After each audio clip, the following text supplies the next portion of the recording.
আমার মুখে দাড়ি দেখে আমার এক মুরব্বী দাদা আইজলামিও মাঝে মাঝে করে, আর কি করে, মুখের দিক তাকাই রইছে।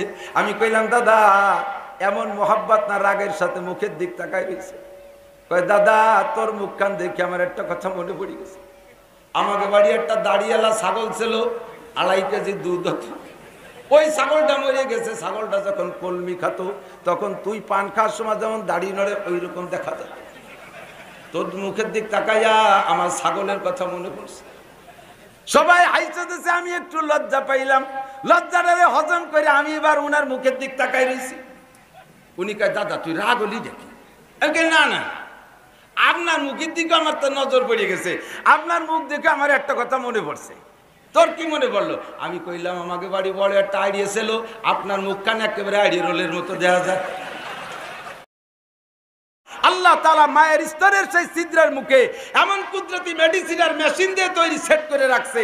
এই মেশিন দিয়ে ওই একই দুধ এই ছিদ্র দিয়ে বের হলে এক শক্তি, ওই ছিদ্র দিয়ে বের হলে আরেক শক্তি। এই শক্তিটা এই দাঁতে লাগবে, ওই শক্তিটা এই দাঁতে লাগবে। 32টা দাঁতের 32 প্রকার শক্তি 32টা ছিদ্র দিয়ে বের হইয়া সেই শক্তি আল্লাহ পাক সাপ্লাই দিতে থাকে। মায়ের দুধের ভিতরে মাথার ক্যালসিয়াম, মাথার মগজের শক্তি, হাড়ের ক্যালসিয়াম, শিরা উপশিরা শক্তি। সেই দুধ বাদ দিয়ে খাওয়াচ্ছ তুমি 12 দেশের দুধ। মায়ের দুধ খাওয়ার নাই, হক নষ্ট করেছেন। আবার আপনি বুড়োকালে যাইয়া সেই ছেলেতে আমারে মা কয় না, ও শাশুড়ির পিছনে মূল্য বাছুরির মতো হ্যাম্বা হ্যাম্বাতে তালে দেয়। শাশুড়ির পিছনে যে ডাকে মা মা মা, বাছুরি ডাকতে হ্যাম্বা হ্যাম্বা। কয় যে শুকনো পায়খানা পোড়াইয়ে ও কাগজের সিস্টেম করে দুমনিলি সবচেয়ে ভালো নেশা হচ্ছে। শূন্য পায়খানা পোড়াইয়া দুমনিয়া নেশা করে। আমি বলি, এগুলো কি চলছে? বলে, হ্যাঁ এগুলো অ্যাভেলেবেল। দোয়া করলাম, আল্লাহ এরা শুকনো গু খাইয়ে থামিয়ে যাক, যেন কাঁচা গু এগিয়ে না খায়। জন্মের পরে তার গোসল করাইয়া সুন্দর করে ডান কানে একটা আজান আর বাম কানে একটা একামত, এইটা কি তুমি দিছিলে? সেজারে হয়েছে হাসপাতালে, ও জায়গা আজান দিতে জানিসেন। হিন্দু নার সুযোগ পাইয়া মিয়ারা নাড়িয়েরা নাই, এর আমাকে আজানটা শুনে দেই। বাচ্চাটা চেহারা ভালো পাইয়ে খুঁজতে একটা শুনে দেয়।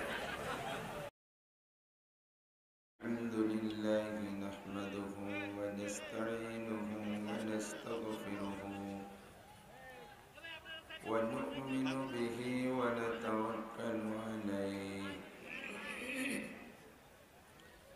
ونعوذ بالله من شرور أنفسنا وسيئات أعمالنا من يهد الله فهو المهتد ومن يضلل فلن تجد له وليا مرشدا ونشهد أن لا إله إلا الله وحده لا شريك له ونشهد أن سيدنا وسندنا وحبيبنا وطبيبنا وطبيب قلوبنا ومولانا محمدا عبد الله ورسوله صلى الله تعالى عليه وعلى آله وأصحابه وبارك وسلم تسليما كثيرا. أما بعد فأعوذ بالله من الشيطان الرجيم. بسم الله الرحمن الرحيم. إنما أموالكم وأولادكم فتنة. وقال محمد رسول الله صلى الله عليه وسلم من ولد له ولد فليحسن اسمه وأدبه فإذا بلغ فليزوجه فإن بلغ ولم يزوجه يخرجه فأصاب إثما فإثمه على أبيه. ثم قال النبي صلى الله عليه وسلم كلكم راع وكلكم مسؤول عن رعيته أو كما قال عليه الصلاة والسلام. سبحانك لا علم لنا إلا ما علمتنا إنك أنت العليم الحكيم. جزى الله عنا محمدا ما هو أهله سبحان الله وبحمده سبحان الله العظيم. رب اشرح لي صدري ويسر لي أمري واحلل عقدة من لساني يفقه قولي. رب زدني علما. اللهم أرنا الحق حقا وارزقنا اتباعه وأرنا الباطل باطلا وارزقنا اجتنابه. সকলে বলি আমিন। মোহাব্বতের সাথে নবী পাক সাল্লাল্লাহু আলাইহি ওয়াসাল্লামের শানে নবী আলাইহিস সালাতু ওয়াস সালামের জন্ম মৃত্যুর মাস, আনন্দ শোক বিজড়িত মাসে এই জান্নাতের বাগে বৈশা সকলে একবার মোহাব্বতের সাথে দুরুদে ইব্রাহিমী পড়ে নেই। আল্লাহর রহমত 10 গুণ বেড়ে যাবে। আল্লাহুম্মা সাল্লি আলা মুহাম্মাদিন ওয়া আলা আলি মুহাম্মাদ কামা সাল্লাইতা আলা ইব্রাহিম ওয়া আলা আলি ইব্রাহিম ইন্নাকা হামিদুম মাজিদ। আল্লাহুম্মা বারিক আলা মুহাম্মাদিন ওয়া আলা আলি মুহাম্মাদ কামা বারাকতা আলা ইব্রাহিম ওয়া আলা আলি ইব্রাহিম ইন্নাকা হামিদুম মাজিদ।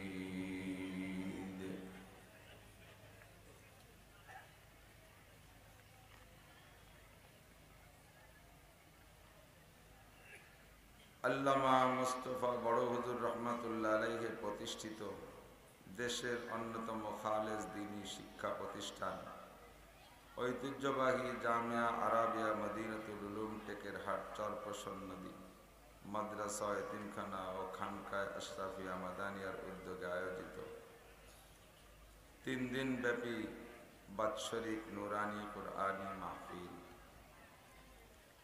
আজকের মাহফিলের সম্মানিত সভাপতি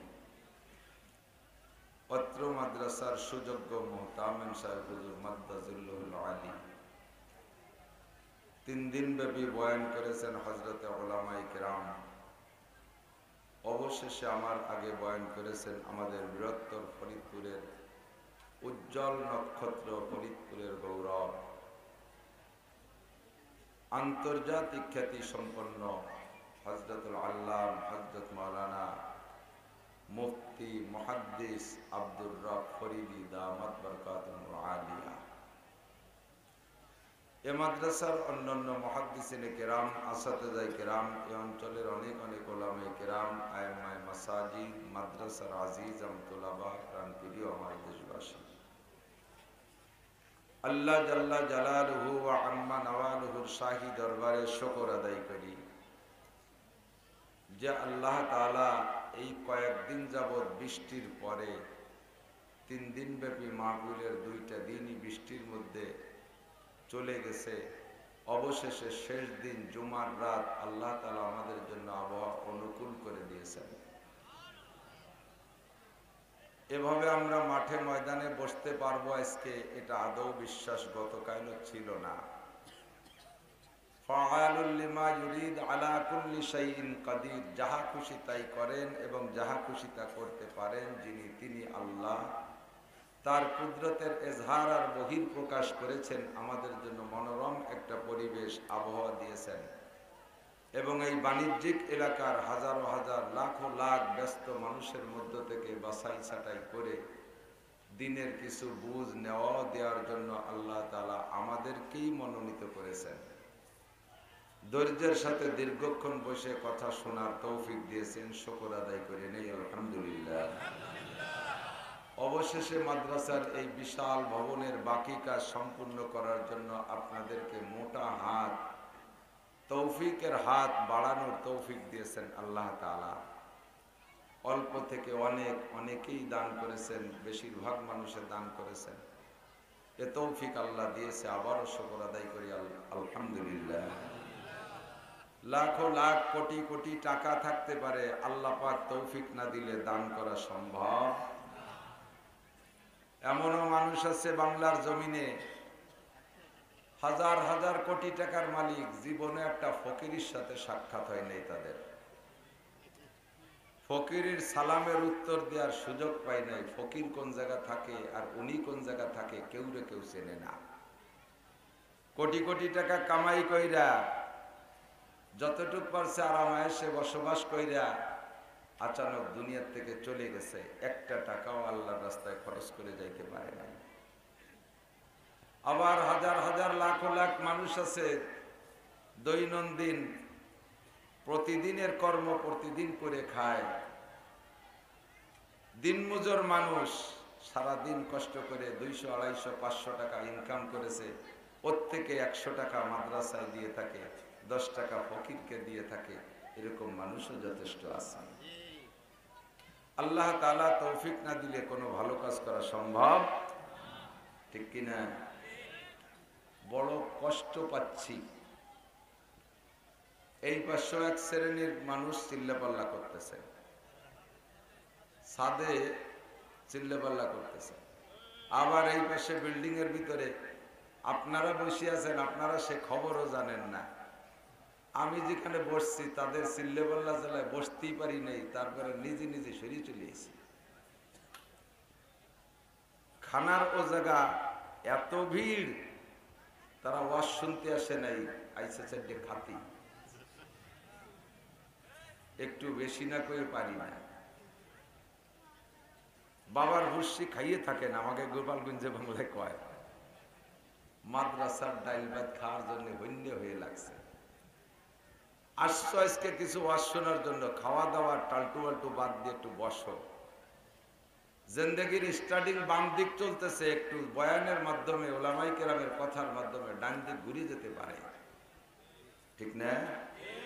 বহুত যুবক চলার পথে আমাদের সাথে সাক্ষাৎ হয়, গলা জড়ায় ধরে কেঁদে দেয়, হুজুর জীবনে দুনিয়ায় গুনাহ বলতে যা আছে আমার জানা সাধ্যে একটা গুনার কাজও আমি ছাড়ি নাই।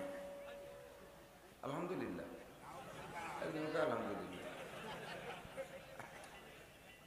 সব গুনার কাজ করছে, আলহামদুলিল্লাহ। জোরে কন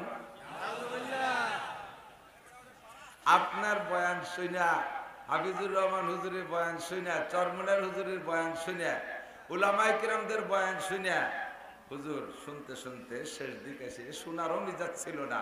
হঠাৎ একদিন অতর্কিত ভাবে বয়ান কানে যাওয়ার পরে শুনতে মজা লাগলো।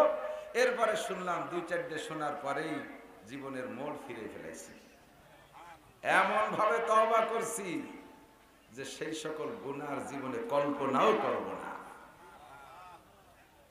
মাহফিল শুনলেই সেখানে যাই। এই পরিবর্তনটা আনার জন্য ওই ছেলেটার পিছনে আমরা আলাদাভাবে কোনো সময় দেই নাই, তার পিছনে কোনো পীর সাহেব এনফেরাদি ভাবে মেহনত করে নাই, ওই ছেলেটারে তবলিগ আলারাও নাগালে পাই নাই। এই ইউটিউবের শোনালো কিরা, এরা আমাদের ওয়াজ কালেক্ট কইরা সারা দুনিয়ার কাছে ছেড়ে দিয়েছে। এভাবে না শোনার নিয়তের মধ্যেও শোনা হয়ে যায়। তাই শুনতে শুনতে হাজারো মানুষের জীবন পরিবর্তন হয়ে যাচ্ছে। তুমিও আসো যুবক, বাড়ির থেকে আসছো মা বাবার কাছে ছুটি নিয়া, একটু ওয়াজ শুনতে যাচ্ছি, আর তুমি ওয়াজ না শুই না খানার হোটেল দিয়ে ওই জায়গা আড্ডা করে বেড়াবা, আর ঠেলা ঠেলি ধাক্কা ধাক্কা করে বেড়াবা, এইটা ঠিক হবে না। কথা বলুন ঠিক না? আমরা খাইতে আসি নাই, দুনিয়ার কোনো খানা খাইতে এখানে আসি নাই, আখিরাতের খানা ইনকাম করতে আসি, তাই তো বলেন? আল্লাহ তাআলা সকলকে সহি বুঝ দান করে বলি আমিন। মাসটার নাম রবিউল আউয়াল মাস। কি মাস? একটু বলেন কি মাস? আরবিতে কয় মাস? আরবিতে 7 মাস। আরবিতে বছর হয় কয় মাসে? ইংরেজিতেও, বাংলায়ও, আরো কোন ক্যালেন্ডার দুনিয়া আছে নাকি জানি না। আমাদের বাংলাদেশে 3টা ক্যালেন্ডার প্রসিদ্ধ। 1 নম্বরে আরবি, 2 নম্বরে বাংলা, 3 নম্বরে ইংরেজি, তাই তো? রোল নাম্বার কার? 1 নম্বর রোল নাম্বার কার? 2 নম্বরে, 3 নম্বরে ইংরেজি। কিন্তু 3 নম্বরটা আবার ফার্স্ট হয়ে গেছে। 3 নম্বরটা সবাই জানে, 2 নম্বরটা কেউ জানে কেউ জানে না। আর 1 নম্বর যেটা, সেটা 99% পাবলিকই জানে না। উলামাই কিরাম জানে, আর মসজিদের ইমাম সাহেবরা জানে, কারণ ওনাদের অনেক কিছু ইবাদত বন্দেগী তারিখ ঠিক করে করা লাগে, অন্য চাকরি থাকে না, কাজে ওনাদের ঠিক রাখা লাগে। ইন্না ইদ্দাতাশ শুহুরি ইনদাল্লাহি 12 শাহরা, কুরআনে কারীমের ভিতরে আল্লাহ পাক বলেন, আমি আবহমান কাল ধরে চন্দ্র সূর্য সৃষ্টির সূচনা লগ্ন থেকে নিয়া দুনিয়া যেদিন থেকে বানাইছি সেই দিন থেকে নিয়ে আমি আল্লাহ তাআলা 12 মাসে বছর হিসাব করি। এক এক মাসের এক এক ফজিলত, তন্মধ্যে চলতি মাসের সম্মান বেড়েছে। আমার নবী, আপনার নবী, বিশ্ব নবী মুহাম্মদুর রাসূলুল্লাহ সাল্লাল্লাহু আলাইহি ওয়াসাল্লাম এ মাসে দুনিয়ায় এসেছিলেন, বলেন আলহামদুলিল্লাহ। আবার এই মাসে আমাদেরকে এতিম করে রেখে নবী চলেও গেলেন, বলেন ইন্না লিল্লাহি ওয়া ইন্না ইলাইহি রাজিউন। একই মাস আনন্দের, একই মাসই শোকের, ঠিক না? আমাদের জানা আছে নবী পাক সাল্লাল্লাহু আলাইহি সাল্লাম জন্ম নিয়েছে 12ই রবিউল আউয়াল, যে হিসাবে চলতি মাসের চাঁদের হিসাবে গতকালকে সেই দিন চলে গেছে। সরকারি হিসাবে 12ই রবিউল আউয়াল বুধবারের দিন গেছে, আজকে গেল বৃহস্পতিবার। তো নবী পাক সাল্লাল্লাহু আলাইহি সাল্লাম 12ই রবিউল আউয়াল জন্ম নিয়েছেন। একটু বুঝতে হবে, 3 দিন ব্যাপী মাহফিলে কোনো কথা যে বক্তারা বাদ রাখছে, কিছু বাদ আছে তা আমার মনে হয় না, কারণ 3 দিনের মধ্যে রবিউল আউয়াল এসে 12 তারিখে চলে গেছে। তারপরও আমি যেহেতু শুনি নাই, আমার বুঝ মতে আমি একটা ক্লাসের মতো আপনাদের সাথে একটু কথা বলি, একটু নেওয়ার চেষ্টা করবেন। নবী সাল্লাল্লাহু আলাইহি ওয়াসাল্লাম জন্ম নিয়েছেন বিশ্বের 97 ভাগ ঐতিহাসিকদের মতে, বিশ্বের 97 ভাগ মুসলিম ঐতিহাসিকদের মতে আমার নবী জন্মগ্রহণ করেছেন এই রবিউল আউয়াল মাসে, সোমবারে শবে সাদেকের সময়, তবে 8ই রবিউল আউয়াল। ইতিহাসটাকে অমুসলিমরা বিকৃত কইরা আমাদেরকে সেইটাকে পাল্টাইয়া নবী পাকের জন্ম তারিখ বানাই দিয়েছে 12ই রবিউল আউয়াল। কিন্তু বিশ্বের 100% ঐতিহাসিক একমত, আমাদের নবী ইন্তেকাল করেছেন 12ই রবিউল আউয়াল। কথা কোন ঠিক না? জন্ম তারিখ নিয়ে মতানৈক্য আছে, কিন্তু মৃত্যু তারিখ নিয়ে কোনো মতানৈক্য নাই। জন্ম তারিখ নিয়ে বলবেন এত বড় নবীর জন্ম তারিখ নিয়ে মতানৈক্য কেন? আরে ভাই, এই নবী যে এত বড় নবী হবে, ইনি যে মুহাম্মদুর রাসূলুল্লাহ, ইনি খাতামুল আম্বিয়িন, ইনি হলেন শেষ নবী, ইনি সাইয়্যিদুল আম্বিয়া, ইনি ইমামুল আম্বিয়া ওয়াল মুরসালিন, এইটা তো জন্মের সময় দুনিয়ার কেউ জানতো না, ঠিক না? এখন এত শিক্ষার যুগ, জন্মের পরেই জন্ম নিবন্ধন কার্ড হয়, জন্মের পরে কিছুদিন পর যাইয়া ভোটার আইডি কার্ড হয়, এত জন্মের হিসাব রাখতেছে। এরপরও মানুষের জন্ম তারিখের মধ্যে বেশ কম আছে। সেদিন এক মুরব্বী কয়, আমার আসলে জন্ম তারিখ হলো এত, আর খাতা কলমে এত। চাকরির জন্ম তারিখের চাইতে আসল জন্ম তারিখ 5 বছর আগে। এত সুন্দর হিসাব নিকেশ, সে যুগেও যদি এরকম ইখতিলাফ হয়, আর যে যুগে হিসাব লেখার কোনো কায়দাই ছিল না, আর নবী পাকের সন্তানের জন্ম তারিখ হিসাব রাখবে আব্বাই, আব্বা মারা গেছে মায়ের পেটে ওনাকে রেখে, আর হিসাব রাখবে দাদা, তিনিও একজন বুড়ো মানুষ, হিসাব রাখবে মা, তিনিও একজন সাধারণ মহিলা, আর হিসাব রাখার যুগ না, কাজেই নবীর জন্ম তারিখটা সেই সময় হিসাব রাখা হয় নাই। ও দোস্ত, আমরা এই শিক্ষার যুগে বড় বড় পণ্ডিত, ভালো ভালো শিক্ষিত উচ্চ পদমর্যাদার এমপি মন্ত্রী আছে, বুড়ো হয়ে গেছে, তাদেরও জন্ম তারিখ অরিজিনাল ভাবে ঠিক নাই। এরপরে যখন উনি বড় নেতা হয়ে গেছে, এই জন্ম তারিখ খুঁজতে যাইয়া নেতার এলাকায় যাইয়া নেতার মা বাপরে খুঁজে পায় না, তারা মরে গেছে আরো 40 বছর আগে। এখন জন্ম তারিখ বলবে কে? পাশের বাড়ির এক বুড়ির কাছে জিজ্ঞেস করছে, তোমাকে এই মন্ত্রীর জন্ম তারিখ জানো নাকি? কয় যে আমার তো ভালো করে মনে নাই, ওই 26 সালে জ্বরে 3 দিন পরে হয়েছিল।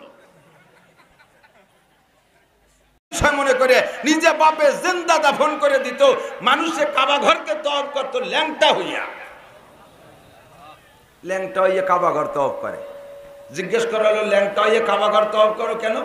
কয় যে আল্লাহ, এই যে কাবুল ভরিয়ে কত আকাম কুকাম করছে, সেই কাবুল ভরিয়ে কাবা ঘরের দ্বারে আসা যায়, এই জন্য আল্লাহ দিয়া জামা গাইতে চলে এসেছি। বলেন কি হুজুর, যেই দাড়ি আল্লাহ রসুল রাখছে ওই দাড়ি আমার মুখে মানায়? যেই দাড়ি আল্লাহর রসুল রাখছে সেই দাড়ি ওর মুখে মানায় না। আমি বললাম ঠিকই কইছিস, তোর মুখে দাড়ি মানায় না, তোর মুখে তাহলে জুতোর বাড়ি মানায়। কথা কন না কা? তুই যদি ওইভাবে বলিস তাহলে তোর জব এইরকম, তোর মুখে আল্লাহর নবীর দাড়ি মানায় না, তাহলে তোর মুখে ওই মানায়। তুই সেই আমলের ছাগলের দড়িকে অনুমান করে এই আমলের ছাগলের দড়ি ডিঙ্গিস না। এত মোহাব্বত কিন্তু রসুলের দাড়িতে খুর লাগায়া ডেলি 3 বার, সপ্তাহে 2 বার তুই রসুলের গলায় খুর দিস। আবার তুই বিশ্ব আশেকে রসুল বলে দাবি করিস, আবার তুই সুন্নি বলে দাবি করিস। তোর আউ্বালাকের কোন জায়গা সুন্নতের গন্ধ নাই। কলব মে সুজ নেহি, রূহ মে এহসাস নেহি, কলব মে সুজ নেহি, রূহ মে এহসাস নেহি, कुछ भी पैगाम मोहम्मद का तुझे पास नहीं, कुछ भी पैगाम मोहम्मद का तुझे पास नहीं। ভিতরে দরদ নাই, আউয়াল আখের কোন জায়গা সুন্নাত নাই, আবার সুন্নি মারা। সিন নুন ইয়ে সুন্নি। আর আমাদের গ্রাম্য বাংলায় মহিলারা যদি চুরি করে ওকে কি কয়? সুন্নি। সুন্নতে চুরি হইয়া সুন্নি না কইয়া তোর উপাধি রাখবি চুন্নি। কথা বলেন না কেন? আমল করতে পারো না পারো, কমপক্ষে বেয়াদবি করবা না। কথা কন না? আমার মুখে দাড়ি দেখে আমার এক নিকটতম এক মুরব্বী দাদা তামাশা কইরে দিয়ে আমার দিক, হাটের মধ্যে বাজারের মধ্যে আমার মুখের দিক তাকাই রয়েছে। এর কি করে, খুব খুব মজাদার মানুষ। ভাই আমি জীবনে কোনোদিন হুজুরকে খাওয়াই না, আমি কোনদিন হুজুরকে খাওয়াই না। কেন দাদা, এটা কি কোনো গর্বের কথা? হ্যাঁ, গর্বের কথা না। কেন খাওয়াও না? কয় আমি হুজুরকে খাওয়াইলে হুজুররা কিয়ামতে বিপদে পড়ে যাবে, আল্লাহ বলবে তোর পেটের মধ্যে অমুকের হারাম টাকা কি জন্য। আমি পাইলে হুজুরকে কাছ থেকে কিছু খাই। কেন খাও? খাওয়াও না তা খাও কেন? কয় কিয়ামতে কইতে পারবো আল্লাহ অমুক মাওলানার টাকা আমার পেটে আছে, এই টাকা এই টাকাওয়ালা পেটে তুমি কিভাবে দোজখে দিবা? রসে রসে ভালো কথা কয়, আবার ফাজলামিও মাঝে মাঝে করে। আর কি করে? মুখের দিক তাকাই রইছে। আমি কইলাম দাদা এমন মোহাব্বত না রাগের সাথে মুখের দিক তাকাই রইছে? কয় দাদা তোর মুখখান দেখে আমার একটা কথা মনে পড়ে গেছে। আমাকে বাড়ি একটা দাড়িওয়ালা ছাগল ছিল, 2.5 কেজি দুধ হতো। ওই ছাগলটা মরে গেছে। ছাগলটা যখন কলমি খাত তখন তুই পান খাওয়ার সময় যেমন দাড়ি নড়ে ওই রকম দেখা যায়। তোর মুখের দিক তাকাইয়া আমার ছাগলের কথা মনে পড়ছে। বাজারে লোক যারা ছিল শুনছে, সবাই হাতে তালি দিয়ে হাসে দিয়েছে। মৌলবীকে ভালোবাসে সবাই, তবে মৌলবীকে একটা মার দিতে পারলেও পাবলিক এবারে খুশি হয়। সবাই হাসে দিয়েছে, আমি একটু লজ্জা পাইলাম। লজ্জাটারে হজম করে আমি এবার উনার মুখের দিক তাকাই রয়েছি। উনি কয় দাদা তুই রাগ হলি দেখি? না না, আপনার মুখের দিকে আমার তো নজর পড়ে গেছে। আপনার মুখ দেখে আমার একটা কথা মনে পড়ছে। তোর কি মনে পড়লো? আমি কইলাম আমাকে বাড়ি বড় একটা আইডিয়া ছিল, আপনার মুখখানে একেবারে আইডিয়া রোলের মতো দেওয়া যায়।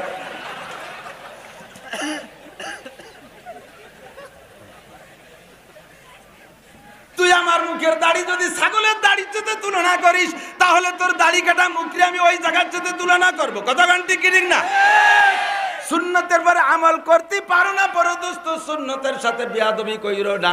বেয়াদবির ফলাফল ভালো না। মোহাব্বত রাখো। দাড়ি বড় ভালো জিনিস, দাড়িওয়ালারা ভালো। কথা গান তোমার দাড়ি নাই, তুমি দোয়া করো আল্লাহ যেন দাড়ি রাখার তৌফিক দান করে, বলেন আমিন। ও দোস্ত, আল্লাহর রাসূলের সুন্নাত ছাইড়া দিয়ে জীবনে সুন্নি হওয়া যায় না, ঠিক কি না?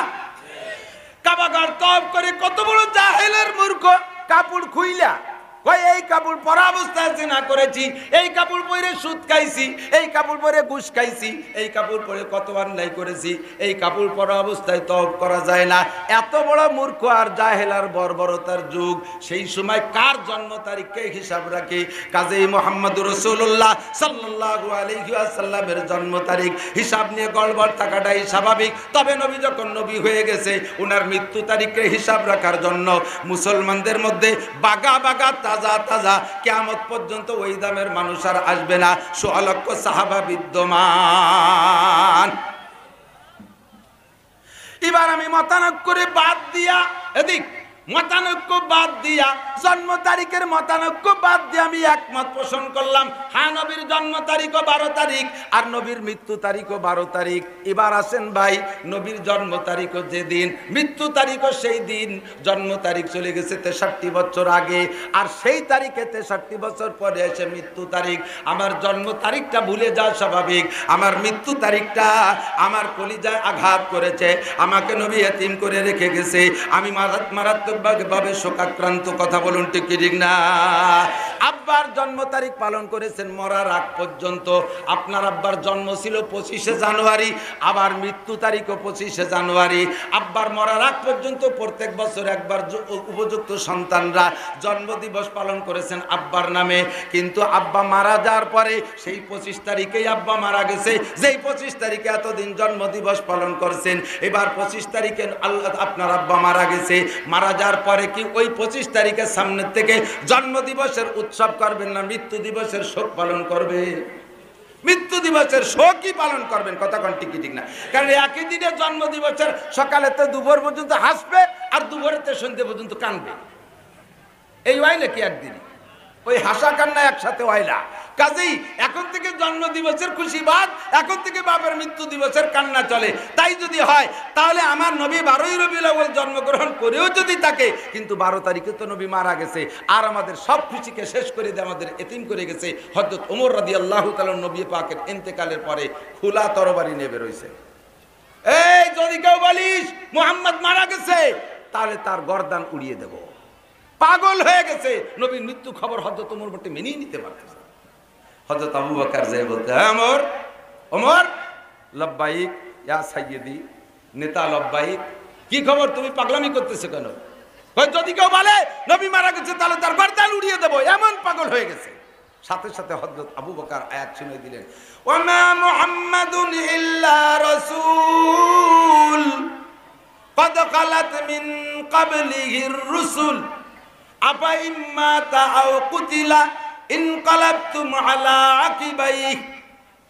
তোমরা যদি মুহাম্মদুর রাসূলুল্লাহ সেই ব্যক্তি যার আগে ওই আরো নবী, তিনিও নবী, আগে অনেক নবী চলে গেছে, সে নবীরা ইন্তেকাল করছে, মুহাম্মদও ইন্তেকাল করবে। যদি মুহাম্মদ ইন্তেকাল করে অথবা হত্যা হয়ে যায়, তাহলে তোমরা কি আবার পিছনের দিক কাফের হয়ে ফিরে চলে যাবা? আয়াতের দ্বারা ইশারা করে মুহাম্মদ সাল্লাল্লাহু আলাইহি ওয়াসাল্লাম মৃত্যুবরণ করবে, কথা কোন ঠিক কি ঠিক না? তাই নবী মারা গেছে, ওমর পাগলামি করবা না। ওমর একেবারে শান্ত হয়ে গেছে। ওমর যেমন শক্ত মানুষ, ওই রকম আবার নরম মানুষ। এমনি বাহ্যিকভাবে আমি বলে থাকি, এদিক তাকান, বিলির ভিতরে আটাইলে মাটির বিল অঞ্চলের মাটি, নিচু এলাকার মাটি আটাইলে হয় না? 6-7 মাস যদি বৃষ্টি না হয়, ওই মাটি কি শক্ত হয়, জম্মের শক্ত হয়। এরপরে খালি পায়ে হাঁটতে গেলে পা ছুলিয়ে কেটে যায়, আঘাত লাগবে, ঠিক না? এত শক্ত মাটি সিমেন্ট ডালাই দেওয়ার মতো শক্ত হয়ে যায়। আবার বৃষ্টি নামলে একেবারে ভ্যাট বেরিয়ে যায়, লেতরায় যায়, ঠিক না? শক্ত মাটি বৃষ্টি নামলে নরম হয় তাড়াতাড়ি। আর উড়ো বালু মাটি, বালু এমনি তো ধুলো উড়ে উঠতেছে, কিন্তু বৃষ্টি নামলে ওই বালু আবার জমিয়ে শক্ত হয়ে যায়, ঠিক না? আটালি মাটি, শক্ত মাটি বৃষ্টিতে নরম হয় তাড়াতাড়ি, আর বালি মাটি জমে শক্ত হয়ে যায়। ও দোস্ত, বাহ্যিকভাবেও দেখছি যে শ্রেণীর মানুষ উপরে উপরে সুফি বাপ, একটু বাগড়ি বাপ, একটু বাবরি বাপ, কেমন যেন জম্বের বুজুর্গ, আকামের গুরু, মারির পেলিয়া, টুঙ্গির ময়দানে যাইয়ে আলেমুল আমারে পর্যন্ত মারে, কথা বল না? যে কোনো জায়গা ফাঁক পাইলে মৌলবীকেও মারে। আবার দেখা যায় যে জম্মের ছবি একেবারে 43 বন্ধুর যুব্য গায়, আল্লাহ বাতু দাহার, কুমকুমাতু নাহার, কেলা গাছের থোড়, হাওড়ার ব্রিজ, তাল গাছের গুড়া, বাঁশঝাড়ের মুড়ো, লেহাবড়া গুড়ার ডিমও জানে না, বাবলি একটু রেখে পাগলি একটু বাঁধে যুব্যটা ছবি সামনে। সমাজে শক্ত মানুষ, উশৃঙ্খল বিশৃঙ্খলা কারণওয়ালা মানুষ, এই মানুষগুলোর মন যদি পরিবর্তন হয়ে যায় দেখবেন এত ভালো হয়, এত ভালো হয় যে তারা একেবারে মোমের চাইতে গলে যায়। হযরত ওমর এরকম একটা মানুষ, সঙ্গে সঙ্গে নরম হয়ে গেছে। ও দোস্ত, নবী পাকের ইন্তেকালের পর সাহাবায়ে কেরাম পাগল হয়ে গেছে। তো সেই তারিখটা হলো 12ই রবিউল আউয়াল। আজকে আমাদেরকে সেই দিনে আনন্দ করাইয়া, ইতিহাস বিকৃত করে সেই দিনে আনন্দ করাইয়া আমাদেরকে নবী পাকের সাথে একটা আদাওয়াতি আর শত্রুতায় সৃষ্টি করাই দিচ্ছে। এটা ইতিহাসকে বিকৃত কইরা ফেরেশতারা ভ্রমণ করতেছে, আমরা সেই দিন ঈদে মিলাদুন নবী মনে কইরা 12 তারিখের জন্মদিবস মনে করে আনন্দ ভর্তি করে খাওয়া দাওয়া জশ্নে জুলুস ইত্যাদি করি। আর ফেরেশতারা যাইয়া নবী পাকের কাছে বলেন, দেখেন হুজুর, আপনার কুলাঙ্গার উম্মত বাঙালি কত বড় আনাড়ি যে তারা আপনার মৃত্যু দিনে কি খুশি, আপনার মৃত্যুতে কত আনন্দ করতেছে, তারা নামও রাখছে ঈদে মিলাদুন নবী। আরো স্লোগান দেয়, কি কয়, সকল ঈদের শ্রেষ্ঠ ঈদ ঈদে মিলাদুন নবী। কতক্ষণ দেয় না? ইউটিউব খুলে দেখেন, চ্যানেল খুলে দেখেন, যারা স্লোগান দিচ্ছে সাথে আবার ব্যান্ড পার্টি নিয়ে বাজনাও বাজাচ্ছে, আবার মহিলারা সাথে তাল দিয়ে নাচতেছেও।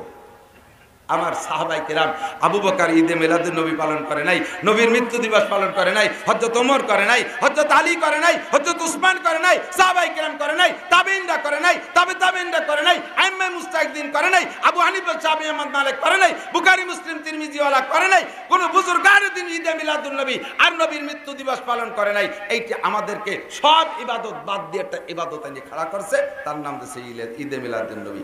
আল্লাহ তাআলা আমাদেরকে সকল কুসংস্কার থেকে ফিরে আসার তৌফিক দান করে বলেন আমিন। একটু আলোচনার দিকে সিজনালি কিছু কথা একটু বলে নিলাম। বুঝে আসছে তো? আপনাদের কথা বলেন, বুঝে আসছে তো? আমরা সেই দিন দুরূদ শরীফ বেশি পড়বো। সেদিন কেন? আমরা 12 মাস কাল দুরূদ শরীফ পড়বো। যদি একবার দুরূদ শরীফ পড়েন, ছোট্ট দুরূদই পড়েন, একেবারে সবচেয়ে ছোট একটা দুরূদ শিখাই দিই। আল্লাহুম্মা সাল্লি আলা মুহাম্মাদ বলেন, আল্লাহুম্মা সাল্লি আলা মুহাম্মাদ। একটুক বললে যথেষ্ট, সাল্লাল্লাহু আলাইহি ওয়াসাল্লাম লাগবে না। সাল্লাল্লাহু আলাইহি ওয়াসাল্লামের যা সেটা সল্লিতে শুরুতে বলে দিছি। আল্লাহুম্মা সাল্লি আলা মুহাম্মাদ, ছোট দুরূদ হইছে না? বলেন সাল্লাল্লাহু আলাইহি ওয়াসাল্লাম, এটুক বললেও হবে, যে কোনো এক অংশ। একবার বলছেন না মুখে, আল্লাহর কসম 10টা রহমত পেয়ে গেছেন, আল্লাহর কসম 10টা গুনাহ মাফ হয়ে গেছে, আল্লাহর কসম 10টা দরজা বুলন্দ হয়ে গেছে। এত ফজিলত দুরূদের ভিতরে। যত বেশি পারবেন তত বেশি পড়বেন, যত বেশি পারবেন তত বেশি পড়বেন। সাহাবায়ে কেরাম বলে, হুজুর কিয়ামতে আমার একটু আপনার সাথে জান্নাতে নিতে হবে। হুজুর বললেন, তাহলে তুমি বেশি বেশি করে দুরূদ শরীফ পড়বা, আমার সাথে থাকতেই পারবা। বলেন সুবহানাল্লাহ। করা যাবে না? বসে বসে দোকানে বসে টেলিভিশন না দেখে, দোকানে বসে ফেসবুকে ল্যাংটা ছবি না দেখে, দোকানে বসে ওই পাশা বাইরুনওয়ালাদের ক্রিকেটের বসে বাড়ি না দেখে একটু তসবিহ পড়েন, দুরূদ শরীফ পড়েন। কাস্টমার নাই, খদ্দের নাই, আল্লাহুম্মা সাল্লি আলা মুহাম্মাদ, আল্লাহুম্মা সাল্লি আলা মুহাম্মাদ, আল্লাহুম্মা সাল্লি, বলেন বলেন, আল্লাহুম্মা সাল্লি আলা মুহাম্মাদ, আল্লাহুম্মা সাল্লি আলা মুহাম্মাদ, আল্লাহুম্মা সাল্লি আলা মুহাম্মাদ। এই দুরূদ পড়তে পারেন না, যখন আমি আয়াত পড়ে ছাড়িয়ে দেব সেই দুরূদ ভালো পারেন। এই যে ইব্রাহিমী দুরূদ পড়তে বলছি, এটা পড়ছে কেউ, পড়ছে কেউ পড়ে নাই, মৌলবীরা পড়ছে, পাবলিক মোটে মজাই পায় না। যদি কই সাল্লু আলাইহি ওয়া সাল্লিমু তাসলিম, এই তাসলিতি গেলি টের পায়, তাসলিম মা কওয়া লাগে না, তাসলিতি গেলি শুরু করে দেয়। কি পড়ে? আল্লাহুম্মা সাল্লি আলা মুহাম্মাদ ওয়া আলা আলি সাইয়্যিদিনা মুহাম্মাদ। নবী কয়, তোরে হাতের মাথায় পালি দূরে থাপ্পড় দিতাম। ফেরেশতারা এই খবর পৌঁছে দেওয়ার সঙ্গে সঙ্গে নবী ওখান থেকে অভিশাপ করে, শুদ্ধ করে পড়েন, ওইটাও দুরূদ হতে পারে। আল্লাহুম্মা সাল্লি আলা সাইয়্যিদিনা মাওলানা মুহাম্মদ ওয়া আলা আলি সাইয়্যিদিনা মাওলানা মুহাম্মদ। এভাবে শুদ্ধ করে পড়লে দুরূদ হবে, কিন্তু যেভাবে গল টানিয়ে দিয়ে পড়েন ও দোস্ত, ওর মধ্যে কোনো সওয়াব নাই, বিশুদ্ধ হচ্ছে না, অশুদ্ধ হয়ে যাচ্ছে। সাহাবায়ে কিরাম নবী পাকের কাছে এসে জিজ্ঞেস করছে, মিশকাতুল মাসাবি প্রথম খণ্ড কিতাবুস সালাতের ভিতরে বাবু দুরুদের মধ্যে যে পাইলাম, কয়েকদিন আগে পড়াইলাম। সাহাবায়ে কিরাম বলতেছেন, ওগো আল্লাহর নবী, আল্লাহ পাক বলেছেন, ইয়া আইয়ুহাল্লাযীনা আমানু সাল্লু আলাইহি ওয়া সাল্লিমু তাসলিমা, ইন্নাল্লাহা ওয়া মালাইকাতাহু ইউসাল্লুনা আলান নবী। আল্লাহ পাক তার রহমতের নবীর উপরে রহমত নাজিল করে, ফেরেশতারা নবীর পক্ষ থেকে দোয়া করে, ফেরেশতারা নবীর পক্ষ থেকে ইস্তেগফার করে। ইয়া আইয়ুহাল্লাযীনা আমানু, সুতরাং হে ঈমানদাররা, সাল্লু আলাইহি ওয়া সাল্লিমু তাসলিমা, নবীর উপরে সালাত ও সালাম করো। সাহাবায়ে কিরাম বলেন, ওগো নবী, আমরা আল্লামনা, আমরা জানতে পারছি কাইফা উসাল্লিমু আলাইকা, আপনার পর সালাম দেব কিভাবে এটা জানছি। কিসের মাধ্যমে জানছো? কাফি তাশাহুদের মধ্যে জানছি। আত্তাহিয়াতু পড়ার সময় আমরা কি পড়ি? কি বলা হয়? আত্তাহিয়াতু লিল্লাহি ওয়াস সালাওয়াতু ওয়াত তাইয়্যিবাত, আসসালামু আলাইকা। বলেন আসসালামু আলাইকা, আসসালামু আলাইকা আইয়ুহান নাবিয়্যু। এইটা হলো সালাম দেওয়ার পদ্ধতি ছিল নবী পাককে। আসসালামু আলাইকা আইয়ুহান নাবিয়্যু, এই বলে আপনারা সালাম দিতে হবে, এটা তো আমরা জানছি আত্তাহিয়াতুর মাধ্যমে। ওয়া কাইফা নুসাল্লি আলাইকা ইয়া রাসূলুল্লাহ, আপনার পর দুরূদ পড়ব কিভাবে? যতবার সাহাবায়ে কিরাম জিজ্ঞেস করেছে, অতবার নবী পাক দুরূদে ইব্রাহিমের প্রশিক্ষণ দিয়েছে। কুলু আল্লাহুম্মা সাল্লি আলা মুহাম্মাদিন ওয়া আলা আলি মুহাম্মাদ কামা সাল্লাইতা আলা ইব্রাহিম ওয়া আলা আলি ইব্রাহিম ইন্নাকা হামিদুম মাজিদ। আল্লাহুম্মা বারিক আলা মুহাম্মাদিন ওয়া আলা আলি মুহাম্মাদ কামা বারাকতা আলা ইব্রাহিম ওয়া আলা আলি ইব্রাহিম ইন্নাকা হামিদুম মাজিদ। এরপরে এইটা নামাজের মধ্যে নবী পড়ছেন, সাহাবায়ে কিরাম পড়ছেন, সকল বুজুর্গানে দিন, সারা দুনিয়ার মুসলমান যারা নামাজ পড়ে সকলেই নামাজের মধ্যে দুরূদে ইব্রাহিমী পড়ে। আরো অনেক প্রকার দুরূদ আছে। আল্লাহর নবী বলেন, এক একটা দুরূদের এক এক ফজিলত। আমি তোমাদেরকে একটা ফজিলতওয়ালা দুরূদ বলি, যেই দুরূদটা পড়লে আমি নবীকে তুমি স্বপ্নে দেখতে পারবা। এ নবীকে স্বপ্নে দেখতে মনে চায়? কতক্ষণ চায়? সাহাবায়ে কিরাম বলেন, ওগো নবী, আপনারে স্বপ্নে দেখলে লাভ কি? সরাসরি দেখলে আপনার নুরানি চেহারায় একটা ক্রিয়া আছে, ওই ফুকাসে কাফেরের মন নরম হয়ে যায়, মুমিনের মন আরো ভালো হয়ে যায়। আপনাকে সরাসরি দেখলে ফায়দা আছে, সাহাবী হওয়া যায়। আপনার স্বপ্নে দেখলে লাভ কি? হুজুর বলেন, মান রাআনি ফিল মানাম রাআনি ইয়াউমাল কিয়ামা, যে আমারে স্বপ্নে দেখবে হাসরের মাঠে সরাসরি আমারে দেখবে। আপনারা হাসরের মাঠে সরাসরি দেখলে লাভ কি? হুজুর কয়, মান রাআনি ইয়াউমাল কিয়ামা ওয়াজাবাত লাহু শাফাআতি, যে হাসরের মাঠে সরাসরি আমারে দেখবে, আমার উপরে ওয়াজিব হয়ে যাবে তারে সুপারিশ কইরা জান্নাতে নিয়ে যাওয়া। আমার নবী এমন নবী, যে নবীরে স্বপ্নে দেখলেও লাভ আছে। কথা কয় না? আমার নবী এমন নবী, যেই নবীরে স্বপ্নে দেখলেও লাভ আছে। আমার নবী এমন নবী, যেই নবীর সাথে যে কোনো দিক দিয়ে আপনি মিল করতে পারলেই লাভ আছে। সময় নাই, সেদিকে আমি যাব না দোস্ত। ও আল্লাহর বান্দা, আল্লাহর নবীর উম্মত, তাহলে বেশি বেশি করে দুরূদ পড়বা। জানতে চাইতেছেন মনে মনে, ওই দুরূদটা কোন দুরূদ? যেই দুরূদ পড়লে নবীকে স্বপ্নে দেখা যায়। আল্লাহর নবী বলেন, রাতের বেলা পারলে ওযু বানাইবা, না পারলে তায়াম্মুম করবা, পাক বিছানায় শোয়ার চেষ্টা করবা, উত্তর দিকে মাথা কইরা, অর্থাৎ কিবলামুখী করে মাথা দিয়ে শোয়ার মুখ দিয়ে চেষ্টা করবা। উত্তর দিক মাথা দিলে বাংলাদেশ থেকে, এই মক্কা থেকে, সৌদি থেকে, পূর্ব দিক যারা, আমরা উত্তর দিক মাথা দিয়ে ডান কাত হয়ে শুইলে কিবলামুখী হওয়া যায়। কিবলার থেকে যারা পশ্চিম দিক, তারা দক্ষিণ দিক মাথা দিয়ে শোবে। কিবলার থেকে যারা উত্তর দিক, তারা পশ্চিম দিক মাথা দিয়ে শোবে। কিবলার থেকে যারা দক্ষিণ দিক, তারা পূর্ব দিক মাথা দিয়ে শোবে। ডান কাত হয়ে শুইয়া ডান হাতটা গালের নিচে দিয়া 3 বার অন্তর থেকে তওবা পড়বা। আস্তাগফিরুল্লাহ, আস্তাগফিরুল্লাহ, আস্তাগফিরুল্লাহ। অন্তর থেকে তওবা করবা, তওবা রাখবা। আল্লাহ আল্লাহ সুদ খাবো না, আল্লাহর ঘুষ খাবো না, আল্লাহ জিনা করবো না, আল্লাহ চুরি করবো না, আল্লাহ দাড়ি কাটবো না, আল্লাহ মাথায় বেকায়দা সুন্নতের খেলাফ চুল রাখবো না, সুন্নতের খেলাফ পোশাক পরবো না, আমি জীবনে আরো কোনোদিন নামাজ ছাড়বো না, আমি অন্যায় অত্যাচার করবো না, মদ গাঁজা ইয়াবা ফেঞ্চিডিল খাবো না। এই সব গুনাহ অন্তরে আইলা অন্তর থেকে 3 বার যদি আপনি পড়েন আস্তাগফিরুল্লাহাল্লাযী লা ইলাহা ইল্লা হুয়াল হাইয়ুল কাইয়্যুম ওয়া আতুবু ইলাইহি, আমার সাথে একটু মস্ক করে ফেলান, আস্তাগফিরুল্লাহাল্লাযী লা ইলাহা ইল্লা হুয়াল হাইয়ুল কাইয়্যুম ওয়া আতুবু ইলাইহি লা হাওলা ওয়ালা কুওয়াতা ইল্লা বিল্লাহিল আলিয়্যিল আযীম। খালেস দিল থেকে 3 বার তওবা কইরা এরপরে ডান হাতটা কানের নিচে দিয়ে মুহাম্মাদি শেকেলে ঘুমাবেন। আমার দিক তাকান, মুহাম্মাদি শেকেলে শুইবেন। শোয়ার সময় আপনি সুন্নতি তরিকায় শোবেন, ঘুমের মধ্যে পরে যাওয়াই হয়ে যাবে। ঘুমোই গেলে মানুষের হুঁশ থাকে না, ঘুম হলো মৃত্যু সাদৃশ্য, যার কারণে ঘুমের দোয়াও হলো আল্লাহুম্মা বিসমিকা আমুতু ওয়া আহইয়া, আল্লাহ তোমার নামে মরিতেছি। মরার পরে বান্দার কোনো হিসাব নিকাশ থাকে না, কতক্ষণ মরার পরে আর কোনো অন্যায় থাকে না, আগে যা অন্যায় ছিল ওই অন্যায়ের বিচার হবে।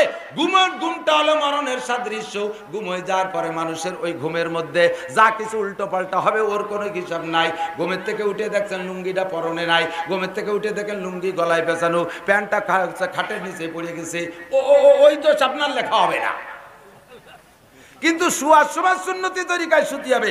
আমার দিক তাকান, আমার বডির দিক তাকান, হুবহু এদিক তাকান, দেখা যাচ্ছে?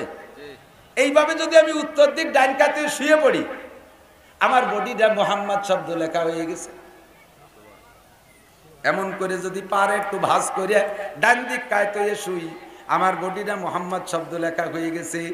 মাথায় মিম, এই কেনুর থেকে এইটুক হা, পাছাটা আর একটা মিম, হাঁটুর নিচে ওইটুক দাল, মিলছে না?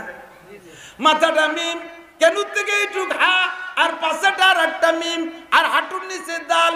মুহাম্মাদি ফিগার নিয়া, মুহাম্মাদি শেকেল নিয়া, মুহাম্মাদি বডি বানাইয়া ডান কাতে পশ্চিম দিক শুয়া ওই দুরূদ পড়বা, আল্লাহুম্মা সাল্লি আলা, পড়েন আল্লাহুম্মা সাল্লি আলা রূহি মুহাম্মাদিন ফিল আরওয়াহ ওয়া আলা জাসাদে মুহাম্মাদিন ফিল আজসাদ ওয়া আলা কবরে মুহাম্মাদিন ফিল কুবুর। আল্লাহর নবী বলেন এই দুরূদটা পারলে শোয়ার সময় 40 বার, না পারলে 10 বার, না পারলে 7 বার, না পারলে কমপক্ষে রেগুলার 3 বার করে পড়ে শোও। খালেস তওবা করবা, এরপরে দুরূদ পড়বা। সর্বোচ্চ 40 দিন, একদিনও মিস করবা না। 40 দিন এই আমল করলে তুমি আমি নবীকে স্বপ্নে দেখতে পারবা।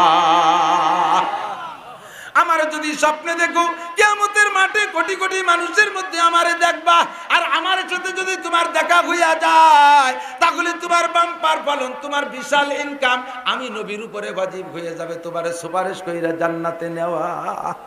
ও দোস্ত, রবিউল আউয়াল নাই, বেশি বেশি করে দুরূদ পড়বো, ইনশাআল্লাহ ফজিলত পাবো। আল্লাহ আমাদের তৌফিক দান করে, বলেন আমিন। আমার নবীর আদর্শ আলোচনা করা মানে 30 পারা কোরআন শরীফ আলোচনা করা। কতক্ষণ? 30 পারা কোরআন শরীফ আলোচনা করা, নবীর গোটা জিন্দেগীর আদর্শের আলোচনা করা। মৌলানা বলেছেন, আর উলামায়ে কিরাম বলেছেন, এই মাসটা শুধু মিলাদুন নবীর মাস না, এই মাসটা আসলে আলোচনার মাস, হলো সিরাতুন নবীর আলোচনা মাস। এই মাসটা হলো আখলাকুন নবীর আলোচনার মাস, নবী পাকের আখলাক আর সিরাত আর চরিত্রের আলোচনার মাস। এবার গোটা জিন্দেগীর সিরাত আর আখলাকের আলোচনা করতে গেলে 30 পারা কোরআন শরীফের পুরো তাফসীর করা লাগবে, যা আপনাদেরও ধৈর্য কুলাবে না, আমাদেরও সম্ভব হবে না। একটু একটু করে আলোচনা করে আগাই।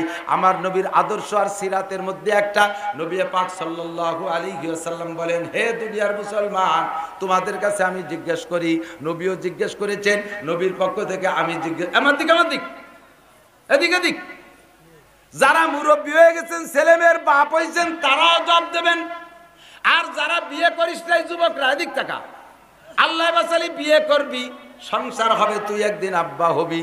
ঘুমিয়ে আছে শিশুর বেতা, সব শিশুরই অন্তরে। কতক্ষণ? সবাই আব্বা হবাই আশা তোমার আছে।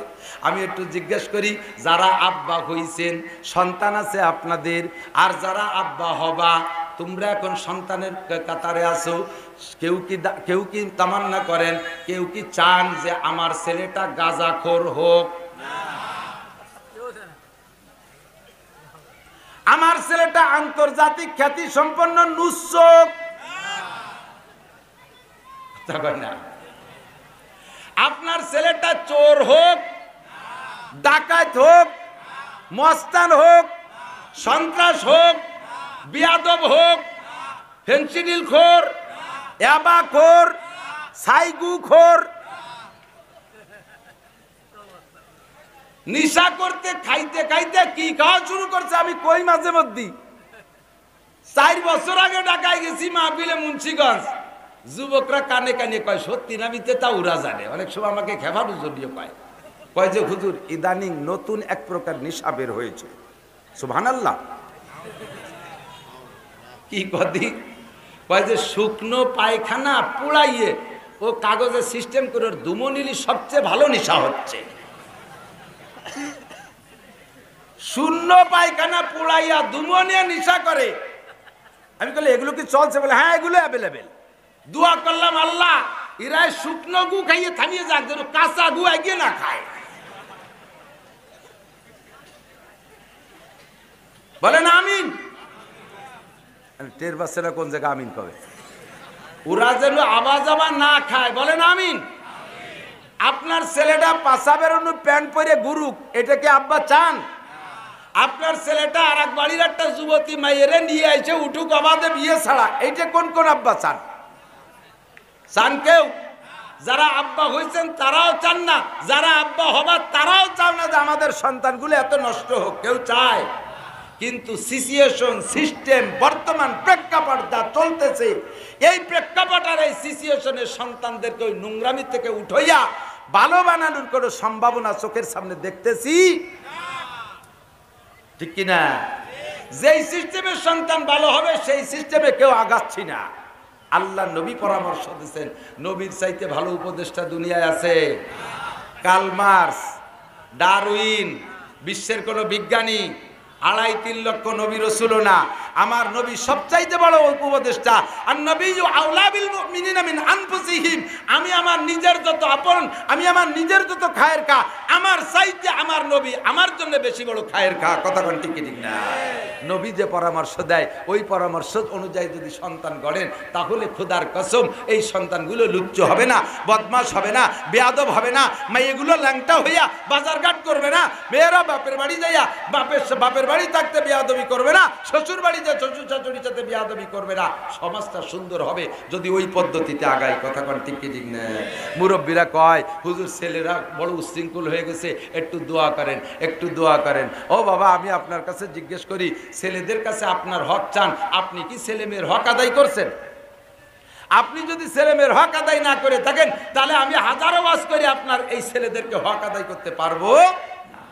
আমার কি হক ছিল? 1 নম্বরে হুজুর কয় মা উলিদালাহু ওয়ালাদুন ফালিহসিন ইসমা।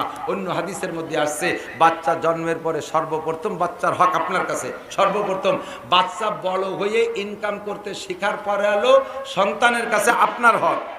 আর ওরে জন্মের থেকে নিয়ে বড় হওয়া পর্যন্ত আপনার কাছে তার হক। কথা বল না কেন? 1 নম্বর হক, জন্মের পরে তার গোসল করাইয়া সুন্দর করে ডান কানে একটা আজান আর বাম কানে একটা একামত, এইটা কি তুমি দিছিলে? সেজারে হয়েছে হাসপাতালে, ও জায়গায় আজান দিতে যা নিষেধ, ও জায়গায় আজান নিষেধ, ও জায়গায় আর একটা নিষেধ না। এদিক জন্ম নেছে, ডেলিভারি হয়েছে হাসপাতালে সিজারে, আজান দেনেওয়ালা যাওয়া নিষেধ। ডাক্তার সাহেব পয়স দেখাইতে বের করে থুয়ে চলে গেছে। নার্স আছে 2 জন, একজন হিন্দু আর একজন খ্রিস্টান। মুসলমান নার্স নাই, খ্রিস্টান নার্স সুযোগ পাইয়া কুরুশের সিলেট টাইনে বামরানে মারি দিয়েছে। আর হিন্দু নার্স সুযোগ পাইয়া মিয়ারা নাড়িয়েরা নাই, এর আমাকে আজানটা শুনেই দেই, বাচ্চাটা চেহারা ভালো পাইয়ে খুঁজতে উলু একটা শুনে দিয়েছে।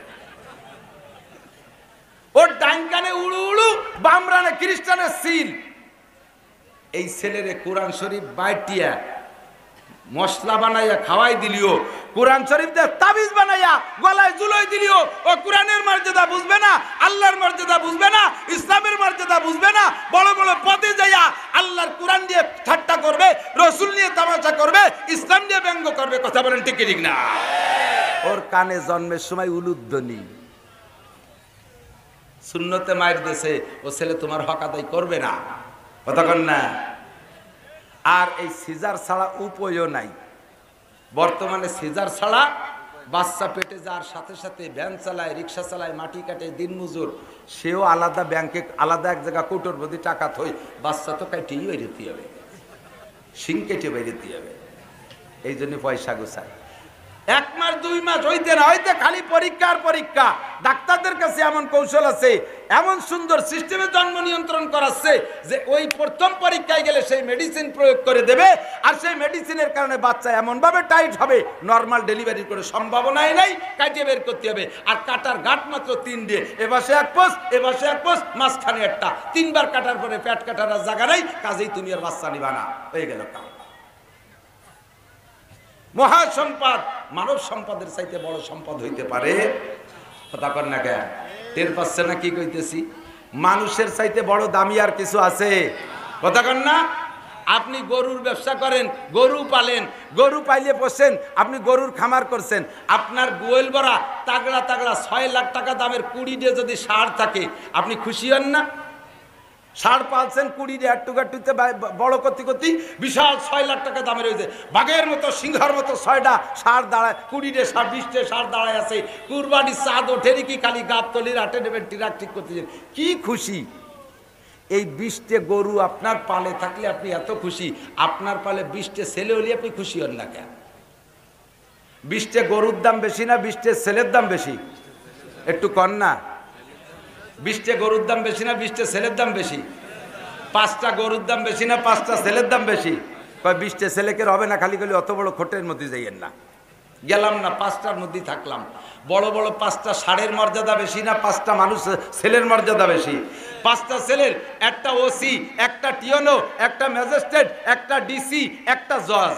5টা ছেলের, একটা ইঞ্জিনিয়ার, একটা প্রফেসর, একটা ডাক্তার, আর একটা সেনাবাহিনীর বড় অফিসার, আর একটা পুলিশের বড় অফিসার। 5টা ছেলে, একটা হাফেজ, একটা মাওলানা, একটা মুফতি, একটা মুহাদ্দিস, একটা সাইকুল হাদিস। আর 5টা গরুর, একটা মুফতি, একটা মুহাদ্দিস, একটা ডাক্তার, একটা ইঞ্জিনিয়ার, আর একটা সেনা প্রধান। 5টা গরু এ হবে কোনোদিনও?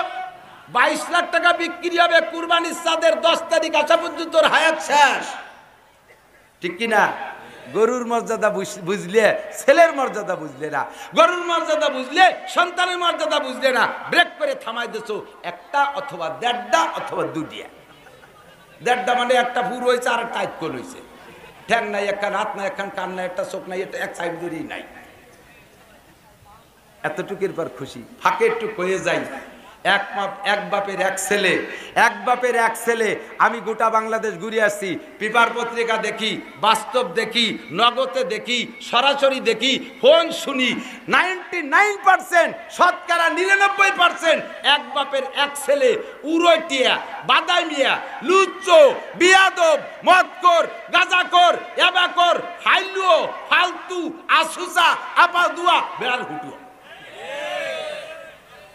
বুনো, বাদামিয়া। বাপ মরার পরে ভিটে বাড়ি বেচা, এরপরে শ্বশুর বাড়ি বেচা শুরু করে। শ্বশুর বাড়ি বেচার পরে শাশুড়ির বাপের বাড়ি যা পাবে তা বেচে। ও যে কাগজ কলম বোঝে, সেটেলমেন্টের অফিসার অত বোঝে না, ভূমি মন্ত্রী অত বোঝে না। শ্বশুর বাড়ি বেচার পরে শাউড়ির নানি শাউড়ির বাপের বাড়ি কি পাবে? এই খুস্তি খুস্তি 14 পুরুষ বেঁচে অপেক্ষায় আছে। হাওয়া আলাইহিস সালাম মা হতো আমাদের, ওনার কাছ থেকে আমি মিরাজ পাবো, সেটুকু বেঁচব। আর একটাই যদি বদমাইশ হয়ে যায়, উড়টে বাদামি হয়ে যায়, আপনারে ভাত না দেয়, যাবেন কোন জায়গা? একটাই যদি খারাপ হয়ে যায়, যাবেন কোন জায়গা? আর 5টার 5টাই খারাপ, খুবই কম হয়। 2টাই না দিলেও 3টাই দেয়, 3টাই না দিলেও 2টাই দেয়, 4টাই না দিলেও 1টাই দেয়, একটা না একটা দেয়ই দেয়। যে কোনো জায়গা ঘাটে নিতে পারবা। আর একটা যদি বুনো বাদামি হয়ে যায়, মরবা কোন জায়গা যাই?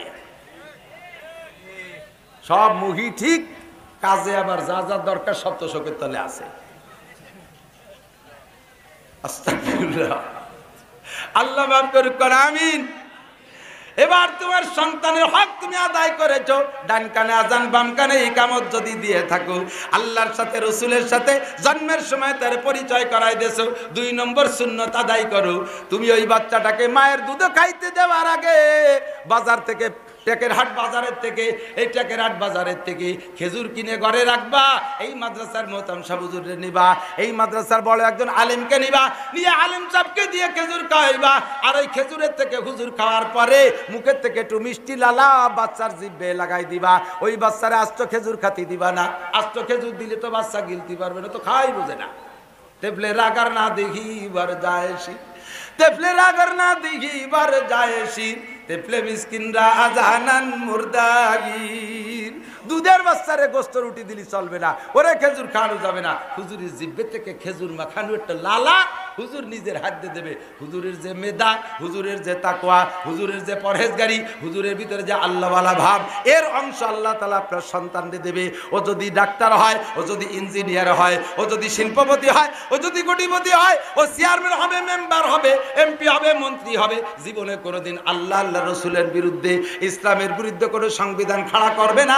ইসলামের পুরনো ঐতিহ্যকে সে মুছে দিয়া নতুন কোনো সংবিধান দাঁড় করার চেষ্টা করবে না। গুড়ায় মার খাইছেন, মাথায় এসে ঠেললি তো কাজ হবে না।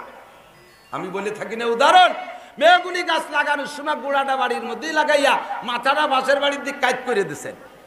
30 বছর পরে এত মোটা হইয়ে বেকা হইয়ে মোটা হয়েছে, এখন ওই গাছ রেখে এই সর্পসর নদীর সবাই মিলে ঠেললি সোজা হবে? তোমরা বিয়া হয়ে যাবা, গাছ সাথে বেকাই থাকবে, সোজা কেউ হতে পারবে না, ঠিক না? জন্মের সময় যার বিসমিল্লাতে ভুল, ও ছেলে নবীর সারা বের হচ্ছে মাত্র একটা ছিদ্র দিয়া। কিন্তু কোন মায়ের স্তনে কি 5 কেজি দুধ হয় একতে?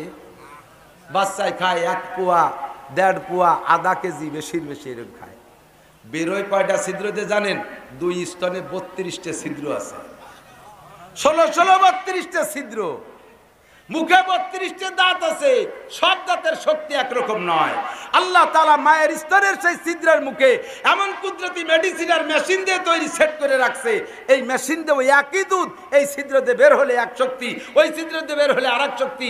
এই শক্তিটা এই দাঁতে লাগবে, ওই শক্তিটা এই দাঁতে লাগবে। 32টা দাঁতের 32 প্রকার শক্তি 32টা ছিদ্র দিয়ে বের হইয়া সেই শক্তি আল্লাহ পাক সাপ্লাই দিতে থাকে।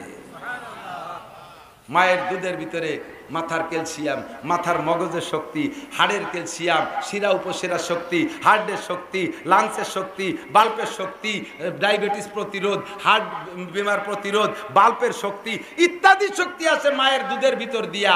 আর সেই দুধ বাদ দিয়ে খাচ্ছ তুমি 12 দেশের দুধ। আল্লাহ বাসারি দেখেন, আমাকে ছোটবেলা দেখি নেই এইরকম ডুবো ডুবো বুলাপান বাচ্চা, ওই 1.5 বছরে তার গায়ে 42, 45, 50 কেজি ওজন। এর সেম কোয়ালিটি অফ পোল্ট্রি মুরগি, আটা দেয় রাস্তা দিয়ে গড়িতে চলে যায় খালের মধ্যে, পেট ভরা রস। ওকে ডায়াবেটিস হয়ে যাবে মাত্র 18, 19, 20 বছর বয়সে। মায়ের দুধ খাওয়ার নাই, হক নষ্ট করেছেন। আবার আপনি বুড়োকালে যাইয়া সেই ছেলেতে আমারে মা কয় না, ও শাউরির পিছনে মূল্য বাসুরির মতো হ্যাম্বা হ্যাম্বাতে তালে তাই, শাশুড়ির পিছনে যে ডাকে মা মা মা, বাসুরি ডাকতে হ্যাম্বা হ্যাম্বা, আর মারে মা করতে চায় না। কথা কর না কেন? হক আদায় করেন সন্তানের, তাহলে সন্তানে আপনার হক আদায় করতে চা লাগবে না। 2 নম্বর, 3 নম্বর, 4 নম্বর গুলো ভালো করে মনে রাখবেন। 7ম দিন বাচ্চার নামে আকিকা করে দেবেন। ছেলে হইলে 2টা ছাগল খাওয়াইয়া দেবেন মানুষকে, নইলে জবাই করে গোশত ভাগ করে দেবেন। মেয়ে হইলে 1টা ছাগল। এই আকিকা কইরা আকিকা করে, কিন্তু আবার তার মধ্যে ব্যবসা করে।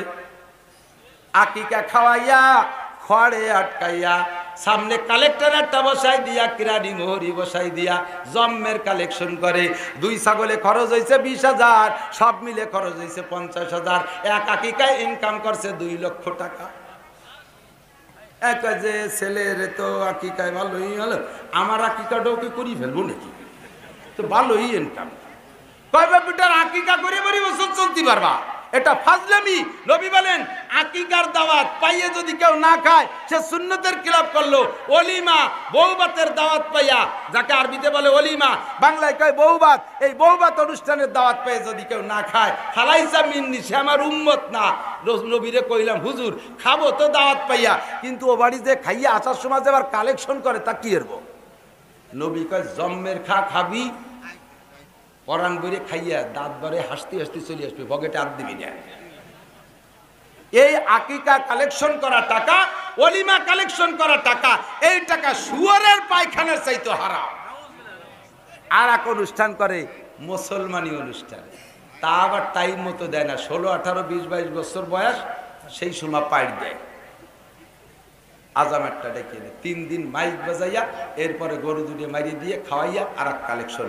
মায়ামদ্দার লাফালাফি ফালাফালি নাচনগণ ঢোল ডগর বাজাইয়া, মুসলমান বাড়ি না উড়াকান দিয়ে টের পাওয়া যায় না, ঢোলের বাড়িতে কথা কর না গায়ে সুন্নত আদায়তে 14 কোটি ফরজ তরফ করে ফেলে দেয়। এইগুলো বাদ দিয়ে আসো গোড়ায় চলে যাই।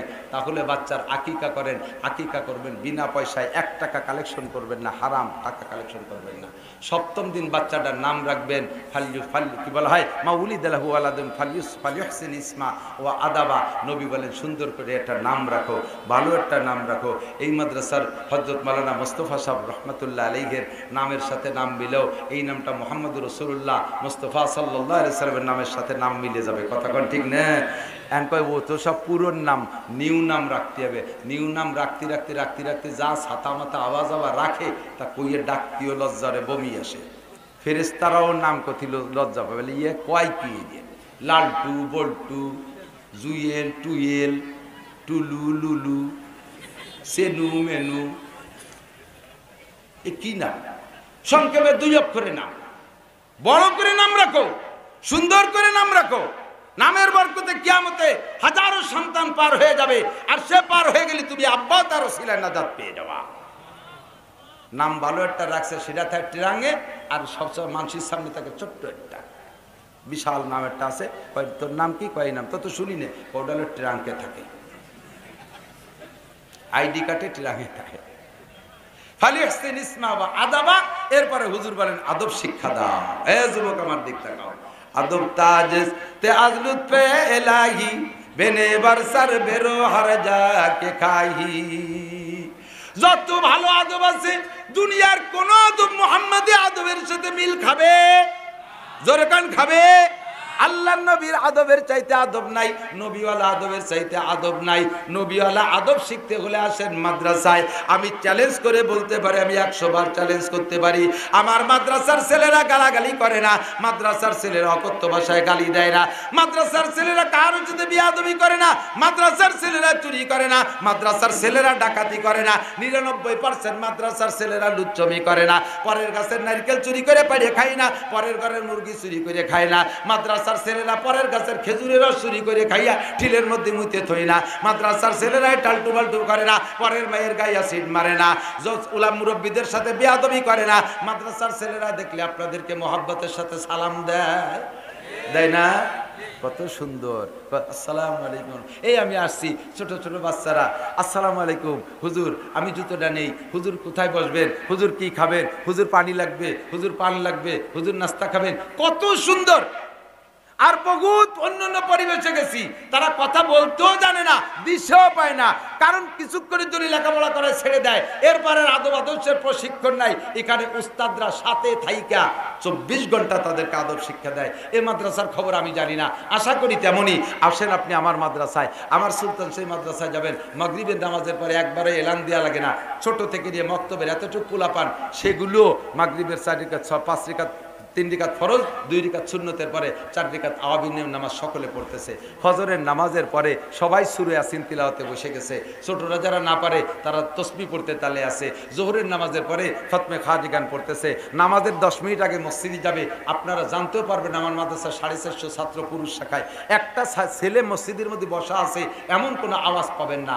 আমার ছেলেদেরকে নিয়ে বসে কথা বলি, একটা বারও বলি না চুপ থাকো, আপনারা বুঝবেনই না বাইরের থেকে যে মসজিদের মধ্যে 450 মানুষ আছে, একেবারে একটা মাসির শব্দ নাই। আর বহুত প্রতিষ্ঠানে, জেনারেল প্রতিষ্ঠানে দোয়া করার জন্য নেয় 16 জন শিক্ষক আইলু লাঠি নিয়ে দাঁড়ায় রয়েছে একের বীর পুরুষের মতো, বাড়োই দুলোইও থামাতে পারে না। এরপর স্যারের সাথে স্যার ছাত্রকে গ্যাঞ্জাম লেগে গেছে, ঠেকানো যায় না। এই যে আদর্শ, এই আদর্শ একমাত্র কোরআনে কারিমের মধ্যে আছে। কথা কোন ঠিক না? আমাদের মাননীয় এমপি কাজী ফিরোজ রশিদ সাহেব সংসদে বলেছিলেন, আমাদের এই বাংলাদেশ সংসদ সদস্য একজন কি রাশেদ খান মেনন, উনি বলছিলেন আহমদ শফি সাহেব হুজুরের ঠাট্টা করছিলেন, ব্যঙ্গ করছিলেন, তেতুল হুজুর বলছিলেন। এরপরে কাজী ফিরোজ রশিদ আমাদের গোপালগঞ্জের সন্তান, উনি বলছিলেন মাননীয় স্পিকার, সম্ভবত এমপি মহোদয়ের আলেম তালবে ইলম সম্পর্কে অভিজ্ঞতা নাই। আলেম তালবে ইলম সম্পর্কে আমি অনেকক্ষণ বলতে পারবো তাদের সম্পর্কে, তবে আমি সংক্ষিপ্ত বলি, বাংলাদেশের হাই স্কুল থেকে নিয়ে বিশ্ববিদ্যালয় পর্যন্ত যত ছাত্র আছে প্রত্যেক 1000 ছাত্রর রক্ত পরীক্ষা করেন, কমপক্ষে 500 ছেলের রক্তের মধ্যে এবার গন্ধ পাওয়া যায়। ঠিক কি ঠিক না? আর মাদ্রাসার গোটা বাংলাদেশের সমস্ত ছাত্রর রক্ত পরীক্ষা করেন, একটা ছেলের রক্তের মধ্যে এবার গন্ধ নাই।